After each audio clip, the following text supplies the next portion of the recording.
Hey there, Coach. How you doing this morning? I'm good, thank you. Good. Well, appreciate you taking the time to hop on. If you could, just begin with an opening statement, and we'll hand it over to questions. Well, we've got two games under our belt, two really good teams in Seton Hall and Hofstra, and we're getting better. Obviously, coming out of quarantine, as so many MAAC schools do, it sets you back quite a few weeks. But as you get back in shape, you get excited for the next game, which is tomorrow, Morgan State at home. Start off some questions. Adam Zagoria. Hey, Coach, what are you getting your morning workout in there? A long one today, very long. Looks like you're on the bike. The Giants won yesterday, so I did a little too much celebrating. Yeah, good for you. I'm doing something on Sandro Mamukelashvili at Seton Hall. Rick, 6'10", can pass it, can shoot it. What is his upside? And I mean, obviously, you know what it takes to get to the NBA. Does he have that potential? I think if he works on his body, lowers his body fat to about 8 or 9, gets quicker, but really works on his body, I think he can become a pro. Now, there are a lot of guys like that in the NBA who can pass, shoot. So his quickness, his athleticism, and his body needs work. And I think once he does that, the sky's the limit for his potential. And then while I got you real quick, obviously you've said we should have May Madness and push the tournament back. It doesn't seem like that's going to happen. But when you see Gonzaga, the number one team in the country, have to pause, and UConn pause now for a second time, what do you make of all of it? And, are we going to be able to have a season and a tournament? Well, here's the problem. You're seeing teams pause in a bubble, teams pause during semester break. Once the flu season hits in mid-January and February, everything's going to break, unfortunately, the wrong way. My thinking was to let the vaccine create herd immunity sometime in March and April and start playing a full season then. I think the NCAA is let's just get the season over with to March Madness, and then let's concern ourselves with that, not necessarily the regular season.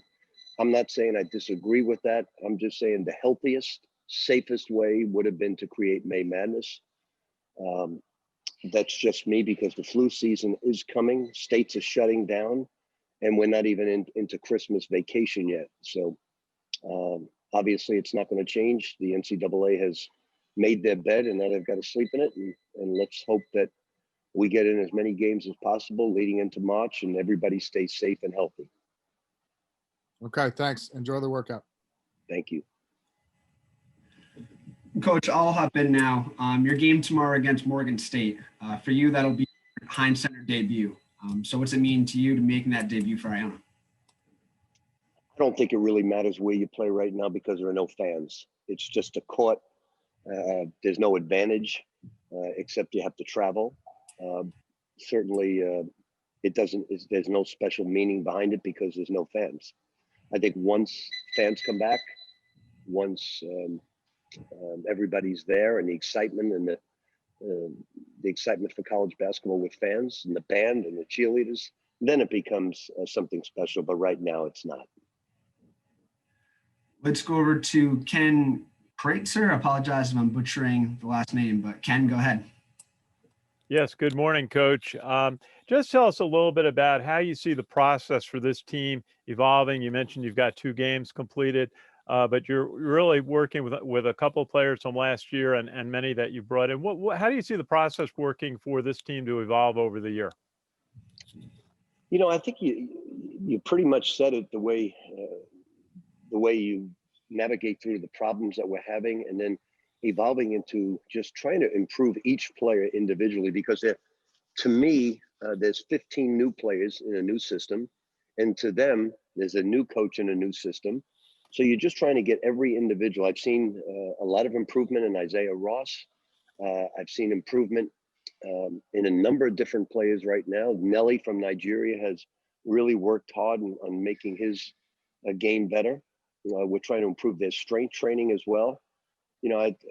Every situation I've been in at Providence, if we were in the NIT the first year, at Louisville, we were in the NIT the first year, at Kentucky, when I took over, they were on probation, and we had a 500 team.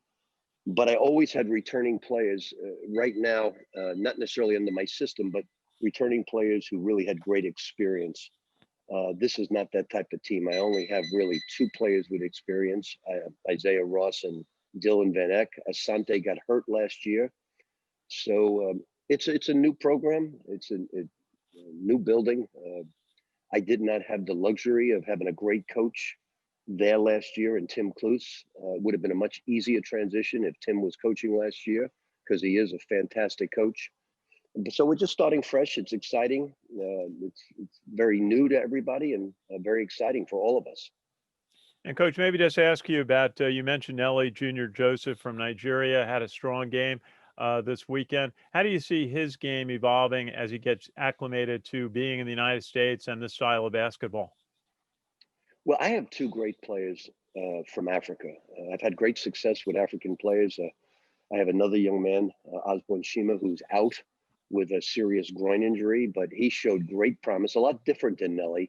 He's 7 feet, 205 pounds, and he runs, jumps. He's more like a power forward. Nelly's is a strong 235-pound forward center.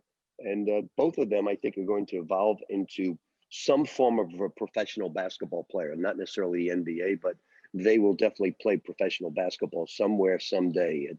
It's a ways down the road, but I'm excited about both young men. Good. Just final thought. How do you feel about the MAAC plan to play these 2-game road game series each Friday, Saturday night? I think it's the safest, healthiest way to get through it. It's not the best in terms of preparation and just coming back the next day from a fatigue standpoint, but from a health standpoint, I think they made a good decision. Back-to-back games is something I'm used to, obviously from my NBA days, and we're going to open the first 4 games away from our building. Like I said earlier, it really doesn't matter because there are no fans. But I'm curious to see what the MAAC is like. Certainly, I've seen St. Peter's play on TV with almost really should have had St. John's. They had them beat, and freak play at the end of the game stole a great victory away from them. So I'm looking forward to going against these coaches. I know quite a few of them, and they're certainly outstanding teachers. Thank you, Coach. Let's go over to Peter Janney. Peter? How you doing, Coach Pitino? Thank you for taking my question. I have a question about your team's games against Manhattan this year. Obviously, you have a close relationship with Coach Masiello, and by the time you play them, which is obviously one of the best rivalries in the MAAC as well, both your teams will probably be in a different place. So what has your conversations been like with Coach so far, and can you talk about your relationship with him, given how much of a history you have with Coach Masiello? Well, I've known Steve and his family for over since 1985, I think it was. I love Steven. He's a terrific coach, very loyal assistant, outstanding ball boy with the Knicks. Certainly was part of some championship moments at Kentucky.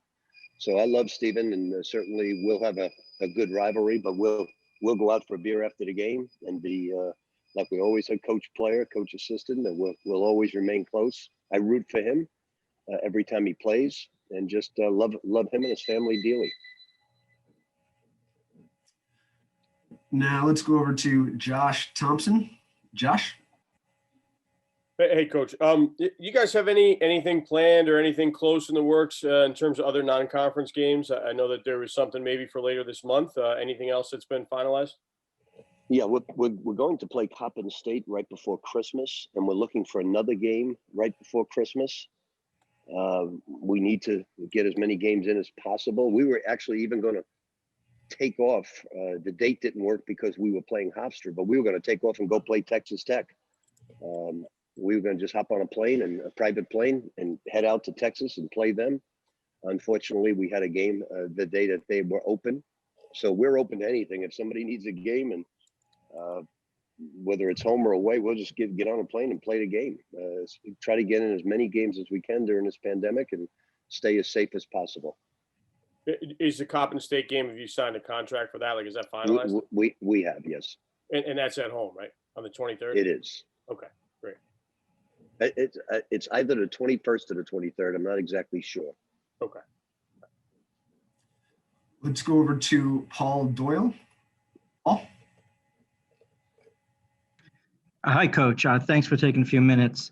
I'm wondering how you and your staff have navigated specifically the mental, emotional component of all this uncertainty with, sort of games up in the air and having to halt activity. Has that been a challenge, and how have you kind of dealt with that?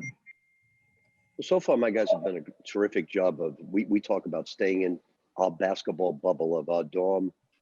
We have a training meal at night, just trying to stay away from family and friends, which is difficult, obviously, during the holiday season, trying to stay away from as many people as possible and stay in our bubble. So far, they've done an excellent job. We've only had one GA who tested positive, and no players, no managers, and no coaches. So it's not fun. There's very little in the college fanfare, but I think, like the country, we're just trying to get through this time. We're all very, very excited about the vaccine coming. And certainly we're excited about it being administered to the healthcare workers first, and all the great nurses and doctors and firemen and policemen that sacrifice their lives each day. Once they get it, then it'll filter probably through the elderly, and sometime, I would imagine, in March and April, it will get to the general public, God willing. Let's go over to Jaden Daly. Jaden? Yeah. Hi, Rick. How are you? Fine, thank you. Good. You mentioned Nelly earlier, but I wanted to ask you a little more about Ryan Myers and the first couple games that he's had. You've had some great New York guards in the past. Obviously, Edgar Sosa comes to mind in Louisville. What do you see in Ryan from his ability to run the floor and also shoot that suggests he could be an asset down the road and also this year? Yeah, but New York point guards have gone a long ways with them going back. Eddie Moss, excuse me. Going back to Eddie. Somebody's not muted. Sorry about that, Coach. I think we had a little bit of feedback there. Everybody should be muted now. Yeah. So going back to Eddie Moss, who I recruited for Syracuse, and recruited Russ Smith, obviously, who had a great senior year at Louisville. Recruited Mashburn at Kentucky. So New York has been, especially point guards, have been very good to me. And Ryan was a combo guard. Today, combo guards are point guards. There's no such a thing as the Carmine Calzanetti from St. John's type point guard, or the Frankie Alasia going point guard anymore. It's combo guards, guys that can score, and that's what you look for. And certainly Ryan Myers is that type of player. He's been playing the point because of Asante being out. I think he's got great potential. He's strong. He's a lefty, which I like. He's got toughness. He's got heart. I like everything about Ryan. He's a terrific young man. Just think he's going to be a wonderful basketball player.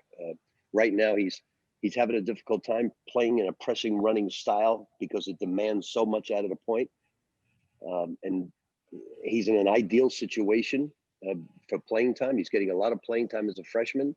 Then he's got the starting backcourt going to leave next year, and he'll be as a sophomore one of the veteran players in the backcourt. So it's a unique opportunity for him, and I just think the sky's the limit to how good he can become. He's just scratching his potential right now. He was very well coached in high school at Christ the King, and certainly when you look for a player from that type of program, it helps you out getting him ready right away.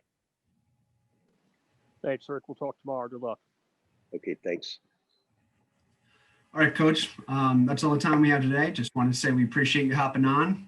Can't wait to see you in conference play. Enjoy your workout. I was trying to think of, as I'm looking at you, because I haven't met you in person, you look like a young Mickey Rourke in the Pope of Greenwich Village.